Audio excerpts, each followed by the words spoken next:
जय हिंद बच्चों, स्वागत है अपने इस YouTube चैनल में। बच्चों, आज की इस वीडियो में कक्षा 12 के विद्यार्थियों के लिए साहित्यिक हिंदी यानी आर्ट साइड के विद्यार्थियों के लिए रहेगा। अर्धवार्षिक परीक्षा 2022 का संपूर्ण हल लेकर आए हैं, जो 2023 की बोर्ड परीक्षा में भी इम्पोर्टेंस रहेगा। देखो बच्चों, पूर्णांक 100 नंबर रहेगा और समय आपको मिलेगा 3 घंटे। आइए देखते हैं। सभी प्रश्नों के उत्तर देना अनिवार्य है। और पहला क्वेश्चन जो ऑब्जेक्टिव क्वेश्चन है, हिंदी का पहला मौलिक उपन्यास कौन सा है? मोस्ट इंपॉर्टेंट क्वेश्चन बच्चों, ये परीक्षाओं में भी पूछे जाते हैं, नौकरियों में परीक्षाओं में जरूर पूछे जाते हैं। हिंदी का पहला मौलिक उपन्यास कौन है? तो ये बच्चों जो है परीक्षा गुरु है। कौन? परीक्षा गुरु। अगला क्वेश्चन हम लोग देखेंगे जो है कि अष्टयाम अष्टयाम के रचनाकार है विट्ठलनाथ, अग्रदास, नाभादास, गोकुलदास। तो अष्टयाम के रचनाकार बच्चों जो है नाभादास है। सही जवाब इसका यहाँ जो है बी हो जाएगा। द्विवेदी युग का लेखक कौन नहीं है? यानी पूछ रहा है बच्चों, द्विवेदी युग का लेखक कौन नहीं है इसमें से? श्याम सुंदर दास, बाल मुकुंद गुप्त, पद्मनाभ पुनर्वशी, डॉक्टर नगेंद्र। तो बच्चों यहाँ सही जवाब इसका जो है दूसरा हो जाएगा, बाल मुकुंद गुप्त। ये जो है द्विवेदी युग के लेखक नहीं है। और श्याम सुंदर दास, पद्मनाभ पुनर्वशी, डॉक्टर नगेंद्र, ये सब जो है द्विवेदी युग के लेखक हैं।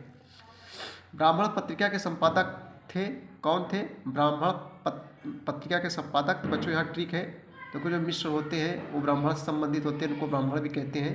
तो यहाँ सही जवाब हो जाएगा प्रताप नारायण मिश्र हो जाएगा। खड़ी बोली गद्य की प्रथम रचना क्या है? खड़ी बोली गद्य की प्रथम रचना, तो यहाँ बच्चों गोरा बादल की कथा। सही जवाब हो जाएगा ए हो जाएगा, गोरा बादल की कथा। राम भक्ति शाखा के कवि नहीं है? तुलसीदास, अग्रदास, नंददास, नाभादास। तो राम भक्त शाखा कवि नहीं है, तुलसीदास है। सभी जानते हैं रामचरितमानस तुलसीदास ने ही लिखा था। अग्रदास ये भी है, नाभादास भी है, लेकिन नंददास बच्चों नहीं है। रीतिकाल के किस कवि ने वीर रस की रचना की है? धनानंद, भूषण, बिहारी, सेनापति। तो रीतिकाल के किस कवि ने वीर रस की रचना की है? तो बच्चों ये भूषण सही जवाब हो जाएगा, बी हो जाएगा, भूषण हो जाएगा। जयशंकर प्रसाद की रचना नहीं है? कौन जयशंकर प्रसाद की रचना नहीं है? आंसू, लहर, कमायनी, यामा। तो बच्चों यहाँ सही जवाब हो जाएगा, कह रहा है कि जयशंकर प्रसाद की रचना नहीं है।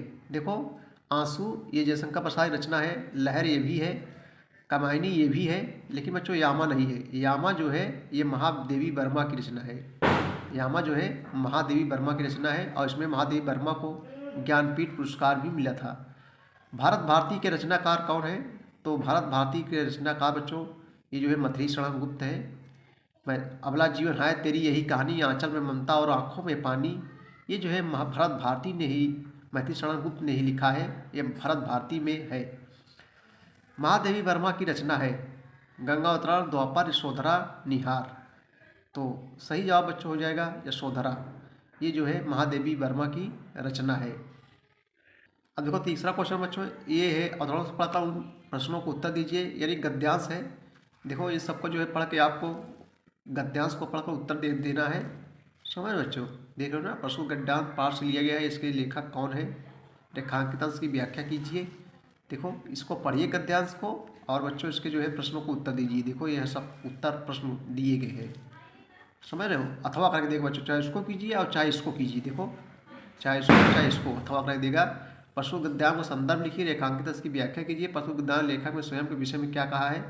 देखो आगे देखेंगे हम लोग। चौथा क्वेश्चन है, देखो निम्नलिखित काव्यांशों को पढ़कर उन पर जो है आधारित प्रश्नों को उत्तर दीजिए। एक काव्यांश है, देखो बच्चों इसको जो है पढ़कर आपको पद्यांश दिए गए हैं, ये सब पद्यांश है। वही उधर गद्यांश था, इधर पद्यांश। पद्यांश को संदर्भ सहित लिखना है, संदर्भ वगैरह, नायिका ने पवन को क्यों क्यों कहा। देखो इसको चाहे लिखो चाहे इसको, अथवा करके देखो बच्चों, ठीक है। देखो सब प्रश्नोत्तर वगैरह लिखना है। उसके बाद देखो यहाँ पांचवें कार्य निम्नलिखित लेखकों को किसी एक लेखक का जीवन परिचय देते हुए उनकी कृतियों का प्रकाश डाली। तो बच्चों आपको प्लेलिस्ट में हमारे मिल जाएगा ये सब जीवन परिचय। वासुदेव शरण अग्रवाल, हरिहर प्रसाद द्विवेदी। खाए निम्नलिखित कवियों से किसी एक का जीवन परिचय देते हुए अयोध्या सिंह उपाध्याय, मैथिली शरण गुप्त, सब आपको प्लेलिस्ट में मिल जाएगा। बहादुर अथवा पंचलाई, कहानी, कथा और संचलन अथवा करके देगा, चाहे इसको चाहे इसको। सतवा है लोकगीत खंडकाव्य के आधार पर गांधी जी के जीवन की प्रमुख घटनाओं का वर्णन कीजिए, चाहे इसको कीजिए और चाहे इसको कीजिए। जब अथवा लग जाए तो एक ही करना है। अठवा कहानी निम्नलिखित संदर्भ सहित हिंदी में अनुवाद कीजिए, चाहे इसको चाहे इसको, ठीक है बच्चों। आगे देखेंगे। देखो बच्चों दिया गया है, और इधर भी दिया गया है वही कविता वगैरह पद्यांश दिया गया है, इसको पढ़कर जो है उत्तर आपको देना है। समझ बच्चों, इन सबको चाहे चाहे इसको कीजिए चाहे इसको, इसमें से प्रश्न को उत्तर देखिए। उसके बाद हास्य रस अथवा वियोग रस, श्रृंगार रस, परिभाषा उदाहरण सही दीजिए। सब आपको पढ़ाया गया है, आप प्लेलिस्ट में जाइए मिल जाएगा। निम्नलिखित किसी एक विषय में अपनी भाषा शैली में निबंध लिखना है। निबंध बहुत सरला होता है बच्चों, अपने मन से ज़्यादा निबंध अपने मन से लिखना चाहिए। अपने मन से लिखोगे बच्चों तो ज़्यादा क्वेश्चन आंसर मिलता है। समझ रहे हो। अब देखो, अब हम लोग 12 का देखेंगे बच्चों, जो छोटा क्वेश्चन है उसको हल करवा दे रहे हैं। नायिका का संधि विच्छेद बताना है बच्चों को। नायिका का संधि विच्छेद क्या होगा, तो नायिका का नय धन अका, यहाँ सही जवाब जो है ये हो जाएगा, नय धन अका बराबर नायिका। ये जो है आयादी संधि है। समझ बच्चों, ये आयादी संधि है। अगला क्वेश्चन देखो, खा वाला है, उल्लास का संधि विच्छेद बताना है। उल्लासा का संधि विच्छेद क्या होगा, आइए देखते हैं। उल्लास का जो संधि विच्छेद हो जाएगा बच्चों, यहाँ सही जवाब ये हो जाएगा, उद्धन लास बराबर उल्लास। उसके बाद में पावधन अका का संधि विच्छेद का हो गया, पावधन अका बराबर पाव का, ये भी आयादी संधि है। अगला क्वेश्चन है, घनश्याम में कौन सा समास है। घनश्याम द्विगु समास, अव्ययी भाव, कर्मधारय समास, बहुब्रीहि समास। तो घनश्याम में बच्चों जो है यहाँ जो है कर्मधारय समास है। कौन सा, कर्मधारय समास। सॉरी बच्चों, यहाँ जो है घनश्याम में जो है ये जो है बहुब्रीहि समास हो जाएगा। नीलोत्पलम में कौन समास है, तो नीलोत्पलम में यहाँ जो है कर्मधारय समास होगा, क्योंकि द्विगु होगा नहीं, द्विगु संख्यावाची होता है, द्वंद्व जिसमें योजक चिन्ह लगा हो, अव्ययी यथा कथा ये सब आ जाए, तो यहाँ बच्चों कर्मधारय समास होगा। आत्मन शब्द का तृतीय वचन का रूप क्या होगा, तो आत्मने होगा। सही जवाब जो है चौथा हो जाएगा। आत्मन शब्द का तृतीय द्विवचन का रूप होगा आत्मने। नामन शब्द का चतुर्थी एक वचन के रूप में लिखे तो नामन ही हो जाएगा। सही जवाब। आस्था धातु लट लकार उत्तम पुरुष बहुवचन का रूप क्या हो जाएगा, तो यहाँ सही जवाब बच्चों हो जाएगा अतिष्ठाम, यहाँ तीसरा सही हो जाएगा। अगला है देखेंगे हम लोग।